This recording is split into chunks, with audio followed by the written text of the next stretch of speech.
Hello and welcome to Beyond the Noise, the podcast series from PRWeek. I'm John Harrington, the editor of PRWeek UK. This episode is all about PR pay gaps. This week has seen the launch of the Pay Gaps report from PRWeek and people like us. It sees PR agencies reveal their own gender and ethnicity pay gaps, and we analyse the main findings. Now, this is the fourth iteration of the project, and joining me to discuss it is Sheeraz Gulsher of People Like Us, who has worked with PRWeek on the Pay Gaps report since the start, alongside Mike Lavaggi. Hi, Sheeraz, how are you? I'm very good, thank you, John. Thanks for having me. Pleasure. Thanks for coming along. We also have Jo Carr, co-founder of Hope&Glory, which is one of the agencies that's taken part in the project this year. Jo's other hat is president of Women in PR. Hi, Jo. Thank you for coming along too. Hi, John. Thank you. Great. And also joining us is Paul Joseph, a partner at the PR agency Full Fat, which consistently scores highly in the report and has taken part every year since it began. Hi, Paul. How are you? Thanks for coming along. Good, thank you. Thank you for having me. Great. Well, fantastic to have you all here. I thought we could start by briefly discussing a bit of the background to the project and how it's evolved. So, Sheeraz, let's go back to the start. What was the thinking behind the project initially, and why does PR need to measure its pay gaps? So we started this project together in 2021. Essentially, it was designed to get a gauge of pay disparities in the UK PR industry from both a gender and ethnicity point of view, and also a way to sort of share best practices in EDI. I think we'll all unanimously agree that everyone should have the fair opportunity to succeed, to earn and progress in our industry. And yeah, we wanted to really get to grips with it in a really tangible way. And what kept coming up in conversations around barriers in the industry was around pay and progression. And many people will be aware of gender pay gap reporting, which has been around since around 2017, where essentially companies of a certain size have to report their pay disparities by gender, by law, which has proved to be very helpful, as many companies over the years have closed their gender pay gaps, and senior representation of women has improved over the years. And actually, many campaigners felt the same about ethnicity pay gap. So it's the same principle whereby you measure how people from different ethnic backgrounds are paid. And yeah, it's something the Conservative government kind of considered over the years. And thanks to the work of lots of campaigners, actually in 2022, the government introduced guidelines on how companies could report their ethnicity pay gap, but they fell short in terms of legislation. But as of July this year, the Labour government, as part of their manifesto, announced ethnicity pay gap reporting as a draft bill, which means that in the very likely near future, companies with 250 or more employees will have to report their ethnicity pay gaps by law. And yeah, essentially what this allows you to do is create evidence-based action plans to address any issues in your organisations relating to pay and representations at all levels.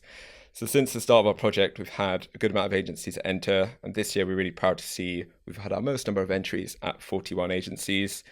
I suppose it's important to note that the data we're going to talk about today is from a self-selecting group. It's very likely that they are outperforming the rest of the industry and may not be reflective of the industry at large. But yeah, some really positive findings from both the gender and ethnicity point of view. Let's start with the positive then. What are some of the other findings that you found that were upbeat, I suppose, this year? I think from a gender point of view, we've seen some really positive steps. So women, according to our data, make up roughly 68% of the workforce. And this study shows the average salary of women as a proportion of the overall average is 98%. It dropped very slightly from last year, which was at 99%. However, the really good news is senior representation of this group of women increased to 67%, up from 63%, which is really, really brilliant to see. Yeah, that's sort of roughly parity or almost parity with the proportion of women in the workforce. But again, the caveat that this is a self-selecting group of agencies that is outperforming the industry. So we should always bear that in mind. But nevertheless, it's always been self-selecting and the figures are going in the right direction, I suppose, from that point of view, one could argue. I feel, Jo, might be a good time for you to come in at this point and discuss your view on that and the sort of how things have progressed or maybe not progressed so much from a gender point of view. Yeah, I think it was some really good news in the data. As Sheeraz said, we've now got more women in senior roles. And for me, I mean, measuring the pay gap is very important, but equally it's the progression that's even more important. This is an industry, we've always known it, it's very female dominated, but we still lose a lot of brilliant women in their 30s, 40s, 50s. And if we can crack the code of keeping women in our industry for longer, then I think we will get parity in earnings over time because we'll have more women running agencies. So I'm really encouraged by the data. I think it's definitely a step in the right direction. Great. So I suppose now if we can look at things that are perhaps less positive, Sheeraz, from the findings this year. Yeah, I suppose from an ethnicity point of view, the findings are a little bit mixed. So ethnic minority PR professionals are making 76% of the average PR person's salary. From the agencies that entered, 11% of people from ethnic minority backgrounds are making up senior leadership positions. Unfortunately, this is down slightly from last year, which was at 14%. So what that looks like in terms of rough salaries is the average salary for a PR person is around the £57,000 mark. For women, it's £56,000, and for ethnic minority workers, it's at £42,000, which is quite a big gulf. And there's going to be various reasons for that in terms of career promotions, leadership, and getting those opportunities there. But there's plenty to discuss in today's podcast. Yeah, definitely. And another point that that's been raised in the past, I mean, we did have a slight increase in the number of agencies that entered this year, but it wasn't a very big increase. And we still haven't got any of the top 20 agencies from our PRWeek Top 150 project entering their numbers. And the biggest, I think, was ranked 24th, which is Grayling. So that's still a disappointment, isn't it? Yeah, it is a slight surprise. We did think when the draft bill was announced in July that companies would take the initiative and come forward and get ahead of the curve and get ahead of things. But unfortunately, that's not been the case. We've talked with lots of agencies directly about the reasons why perhaps they haven't entered. And I think there are a few valid reasons. Often it's cited that because what it takes to deliver this pay gap report is you need trust from your team. So that requires self-IDing. And some agencies reported that staff perhaps didn't feel comfortable revealing their ethnicity, perhaps not clear what it's been used for.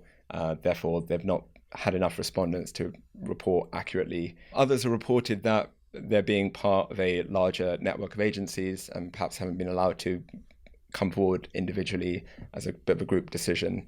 Of course, it's disappointing to see, but I think it's really important to celebrate the incredible agencies that have entered and been brave and been transparent. Yeah, absolutely. And I think it was nice to see that quite a lot of new agencies are entering. And you can see this.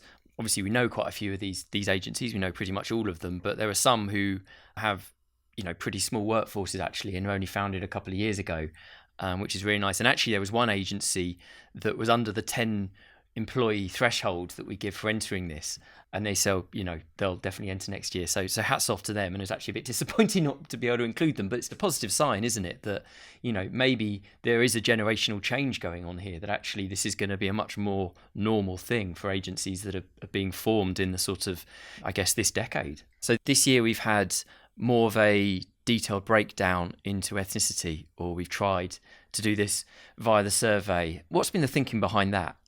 So according to data from the ONS, it shows that white British professionals earn more on average than practically every other ethnic group.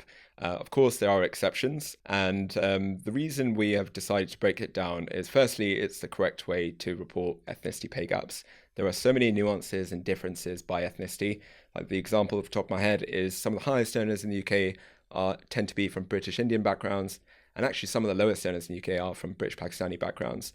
Typically, grouping them together would be unhelpful because you'd get clustered together and completely different data sets. It doesn't really give you an accurate picture if you group South Asian people together.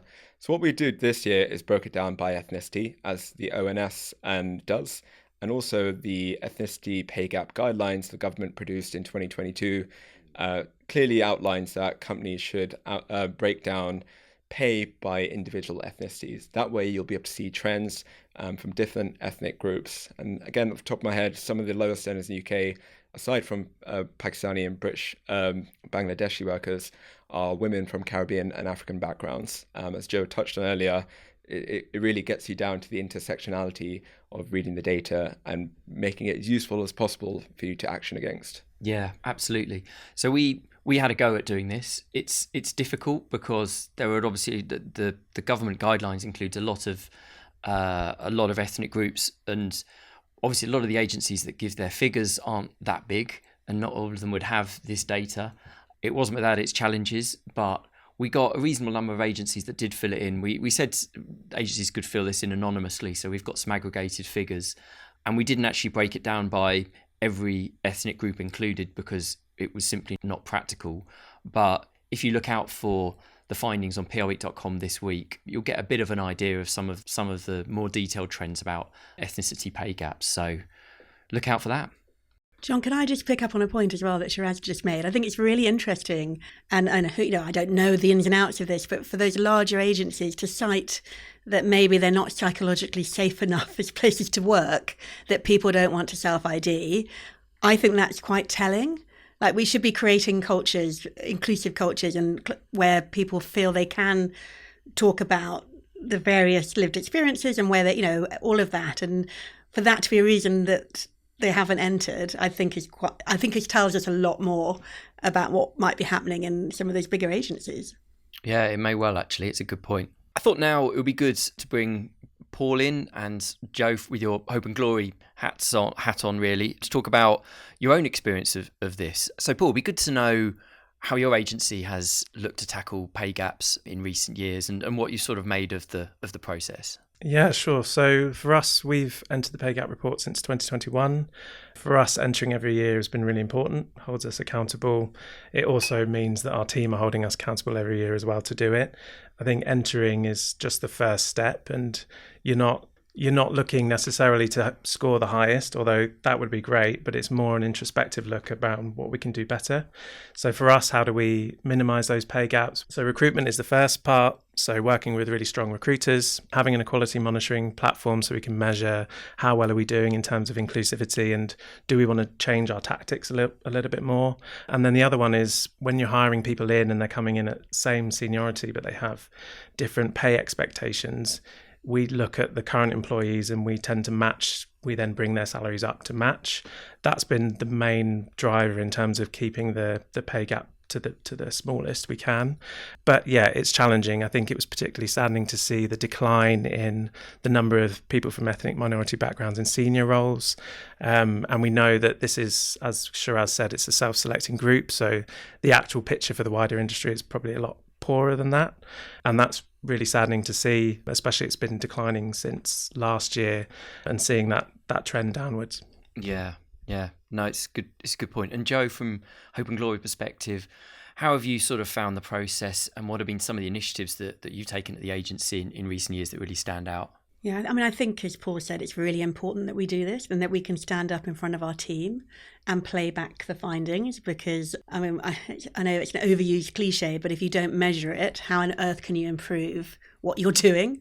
And it's quite brave. It's a brave thing to do. It shouldn't feel brave, but you realise that it's not going to be perfect, and you have to stand up to your team and say, look, we're not getting it completely right. There are things we need to do better, but would much rather be held accountable by our team and the industry to make sure that we do better. And I think that's a really important thing. That's why we've done it for the last 3 years. I think that, there's a lot of things that we do to try and, over time, hopefully improve those numbers. I think it starts with building a culture of inclusivity and belonging to begin with, because you can bring in great talent, but if they don't feel like they belong or feel comfortable in your organisation, they're not going to stay. So they'll come in one door and they'll go out the other. So I think as a team, we've put a lot of emphasis on that. How do people feel comfortable at Hope and Glory? The other bit is tracking progression. I think we've realised that it's not as difficult to get great talent in at that more junior level, but how do you make sure that they progress with you and they get the same opportunity? The equity of opportunity is really important. And we've actually started doing that and being a lot more scientific, I guess, and granular around how long has everybody been at a certain level? Why perhaps aren't they being promoted at the same pace as maybe their peer group? And if that is happening, what do we do about it? Oh, that's really interesting. And actually, it brings us on to one of the other findings from the survey. What we did in the survey is we asked agencies to basically identify the steps they've taken so we can look at the most popular steps to close pay gaps in recent years. And there was a real shift away from solely recruitment and having people come in, presumably at more junior levels from more diverse backgrounds, to retention, promotion, looking at making sure pay gaps don't exist for people who are there, and also shaking up the culture of the agencies to be more inclusive. So that really resonates with what you're saying, actually. Do you feel that that's been a bit of a change in the industry in recent years more generally? Yeah, definitely. I think the enlightened agencies, the agencies that are participating in this project, have put that front and centre. I think it's really important. Yeah, great. And Paul, do you agree? It sounds like that's been a very important element for full fat, really, to sort of really focus on the culture and promotion. And as you say, pay parity at different bands, something you look at all the time, is also part of this, isn't it? Yeah, absolutely. Just to echo what Joe was talking about around inclusivity. So part of our values is around that we believe that we can be our best selves in inclusive spaces. And that starts from your culture and your values. And that's been really important to us. People need to feel like they need to stay.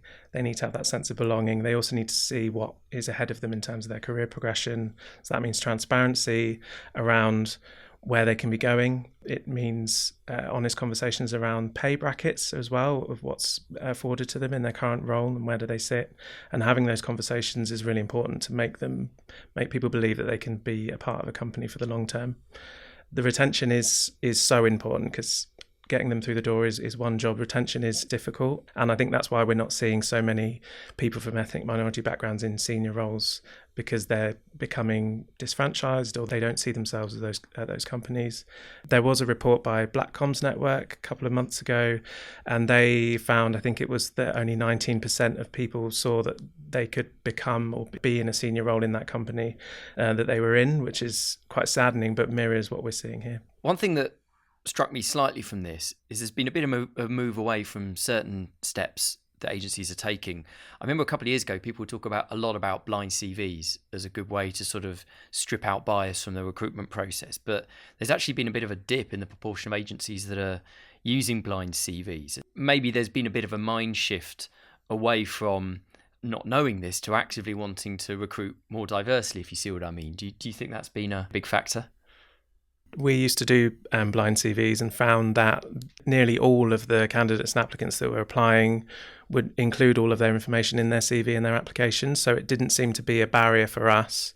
But that's talking from our own perspective. We're quite vocal around creating a place that's inclusive and wanting to have a diverse workspace. So that's perhaps why. But it's interesting to see that that's been echoed across other agencies. I think I've seen a few studies on it. Blind CVs tend to work quite well for organizations with known biases. So if they're known that the recruitment or the recruitment process has established challenges with the way they're approaching talent, then it works quite well, because it kind of eliminates all the possibilities. Whereas companies are actively trying to be more diverse and create a more diverse workforce, I think it's quite helpful to have context, because everyone will have very different career journeys. Like mine, for example, I had to commute into London. I didn't go to the very top universities, and I had lots of bits of experiences purely based on where I lived, and I couldn't afford to travel.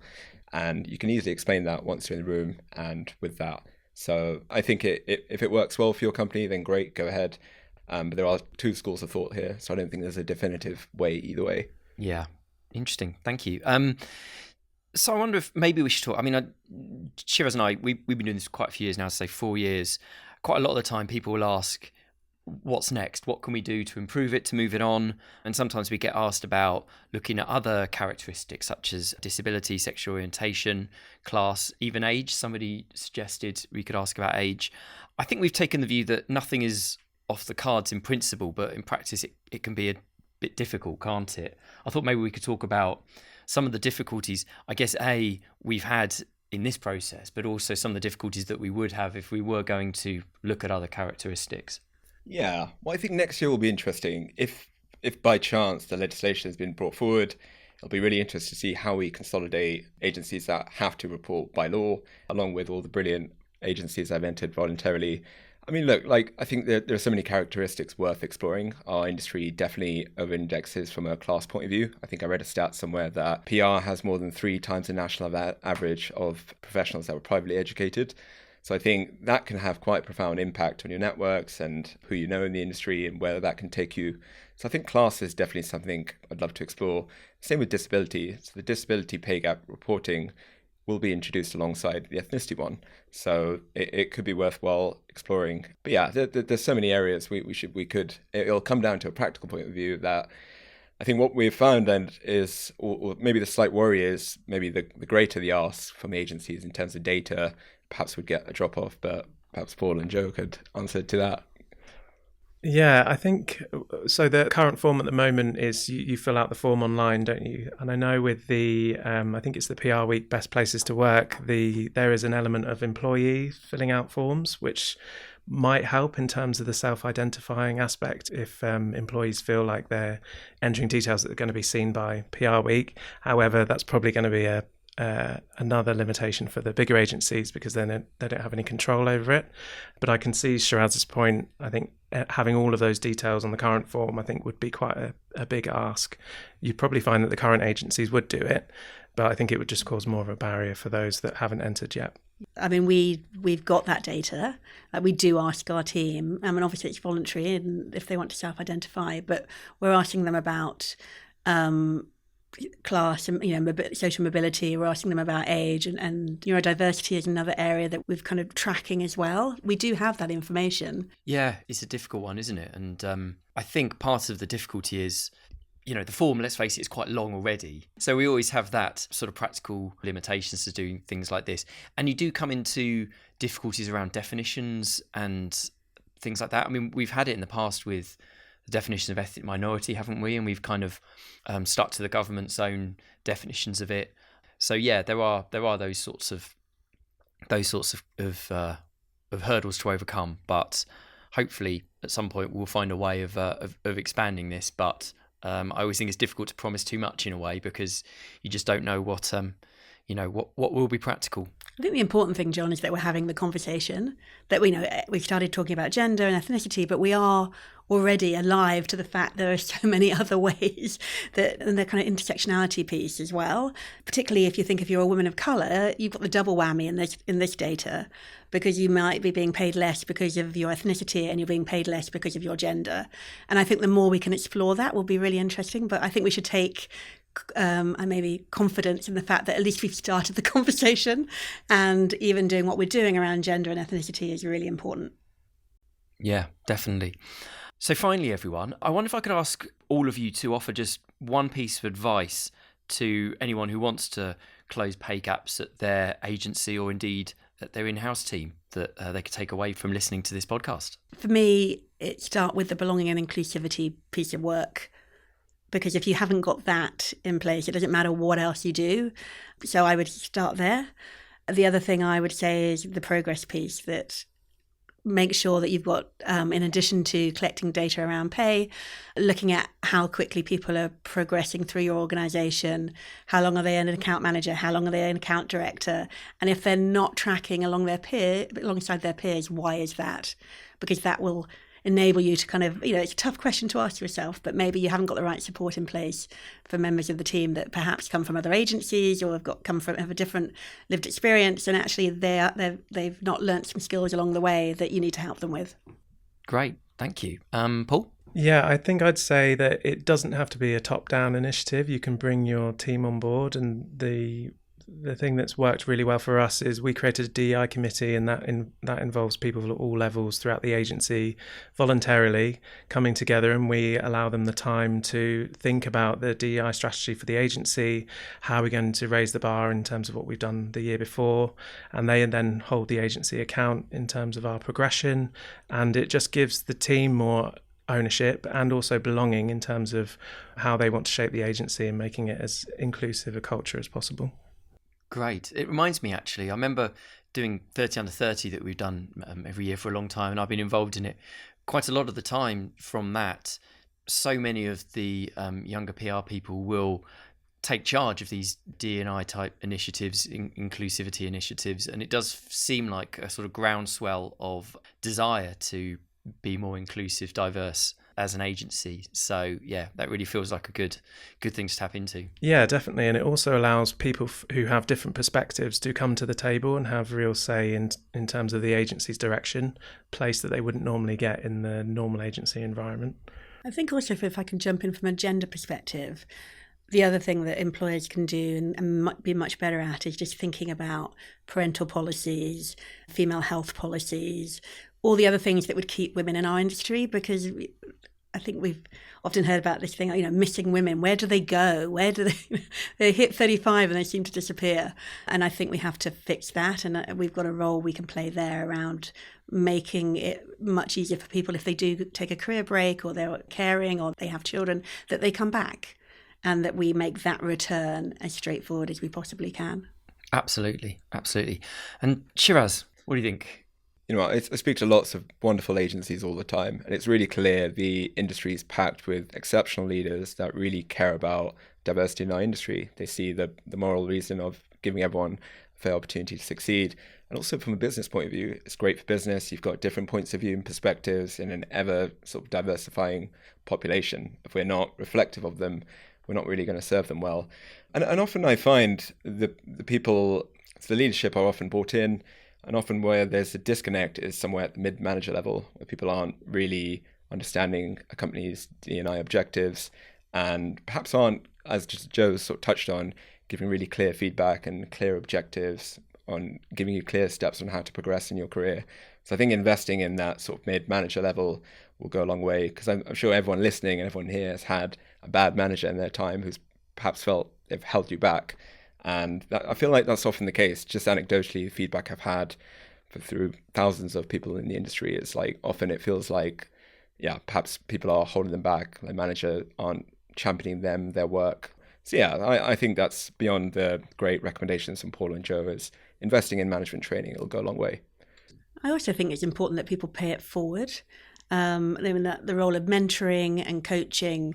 I know when I grew up in this industry, and I've been knocking around for a while now, the women at the top, there were some very sharp suits and there's some very sharp elbows, and it wasn't necessarily in their interest to help other people rise. And I think that has definitely changed. And I think we've got to continue doing that. Like, how do we spot opportunities for other people to have the kind of careers that we've all had, and allow them to thrive? And I think that is about more mentoring programs, more, like you said, Sheeraz, management training, and knowing how to do that. Yeah, it's a good point. And obviously the Women in PR Week mentoring program, going from strength to strength. And we had that launch very recently, didn't we? Which was great. And more of that, I think. Brilliant. Well, thanks so much, everyone. I think it's been a great conversation. I've learned a lot. I hope everyone listening to this has as well. Really appreciate you all coming along, sharing your insights, and obviously getting involved in the Pay Gaps project again. We really appreciate it. Big up. Thank you. Thanks. So, if you've enjoyed today's episode, we'd love it if you could leave a review, please, wherever you access PR Week's Beyond the Noise podcast.